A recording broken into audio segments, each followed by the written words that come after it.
Soomaaliya waxaa la xuquuqtihiin kuwii hore isku tababar waa inay ahaatiin isku miisaan ahaatiin isku fursad ah heshaan laakiin saraakiishii maalintii la tababarayay sidaan u sheego kale haddaan idin sheegaya laba meelood kama wada tirsanaan kartiin haddaa ciidanka ku soo biirteen nabad sugidda Soomaaliyeed waxaad tihiin ciidan nabad sugid Soomaaliyeed warkaas war cad ma qof aan diyaar u ahayn miyaa hadda idinku jira maya maadaama aan laba meel wada laga tirsanaan karin waxaa u dhaarateen qarankiina waa inaad ka shaqaysaan magaaladan nabad inay ahaato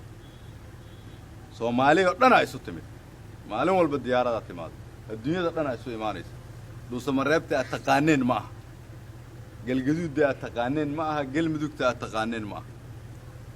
waa galmudug adduunyadu indhaha ay ku hayso adduunyada u furan rajo badan ay ka muuqato dawladnimo laga rabo walaalihiin iyo xaasiskiina iyo carruurtiinuna ay ku manfaacadsan doonaan idinkaa degan meesha idinkaa la rabaa inaad quruxsataan magaaladiinna ma qurxanaanayso haddaan amnigeeda la isku halayn karin hadda waa ka sii daran tahay marka waxay cadowgu isku dayayaan inay horumarka ka hor tagaan idinkana waxaad tihiin kuwa la rabo horumarka inay keenaan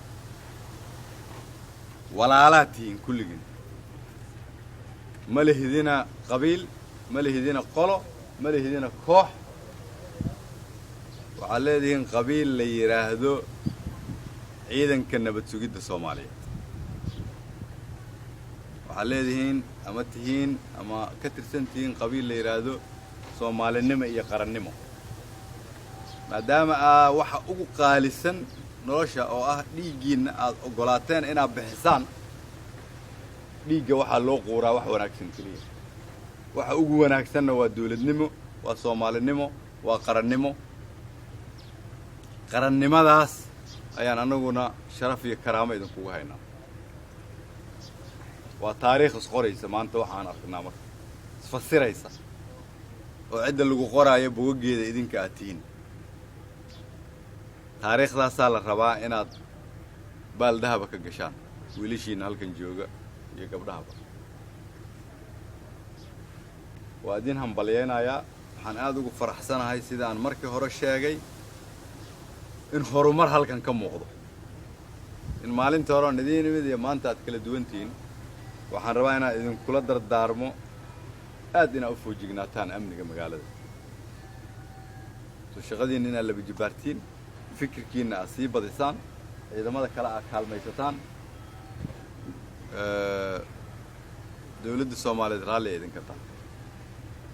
waa inaad ogaataan hadda wixii ka dambeeya haddaad caafimaad u baahataanna dawladdiinna idiin joogta haddaad tababar u baahataanna dawladdiinna idiin joogta haddii wax idinku dhacaan qoysaskiinana dawladdaa laga rabaa daryeelkeeda